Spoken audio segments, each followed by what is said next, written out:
오늘 정부가 내놓은 검경 수사권 조정안에 대해서 시청자 여러분들이 궁금해하실 수 있는 부분들을 좀 더 자세히 알아보도록 하겠습니다.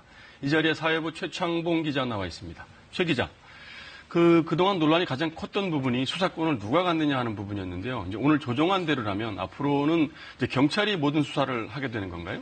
예, 꼭 그렇지만은 않습니다. 지금 검찰이 직접 수사할 수 있는 예외 조항들이 있는데요. 예. 재벌 비리라든가 공직자 비리, 그리고 금융범죄나 선거범죄 같은 것은 검찰이 직접 수사를 담당하게 됩니다. 검찰의 특수부나 공안부 이런 곳에서 수사하는 사건들인데요. 네. 이 때문에 수사권 조정이 있더라도 재벌 총수나 고위공직자들이 검찰 포토라인에 서는 일은 계속될 것으로 보입니다. 네. 그럼 이 검찰이 특별한 사건들만 수사를 한다는 얘기인데요. 그럼 이제 일반 서민들의 경우에 앞으로 이제 검찰에 직접 찾아가서 고소장이나 고발장을 제출하고 이러는 건 안 된다는 얘기인가요? 아닙니다. 고발장을 내는 것은 경찰이나 검찰 모두 가능합니다. 하지만 검찰에 고발장을 내더라도 예. 일반 형사 사건 같은 경우에는 경찰이 수사를 담당하게 됩니다.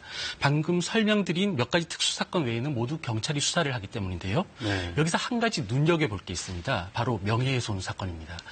추미애 민주당 대표라든가 김성태 한국당 원내대표 이런 정치인들에 대한 고소 고발이 상당히 많이 들어오고 있는데 네. 이런 수사들을 앞으로 경찰이 담당하게 됩니다. 아, 그렇군요.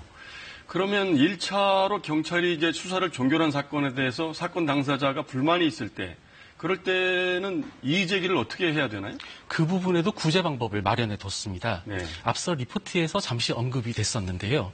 경찰 수사 결과가 불만인 고소인이나 고발인이 경찰서장에게 이의 제기를 하면 그 문제가 해결이 됩니다. 경찰서장은 이 이의 제기를 받아들면 검찰의 수사 기록을 모두 송부를 해야 되고 검찰이 재조사에 나서게 됩니다. 그렇군요.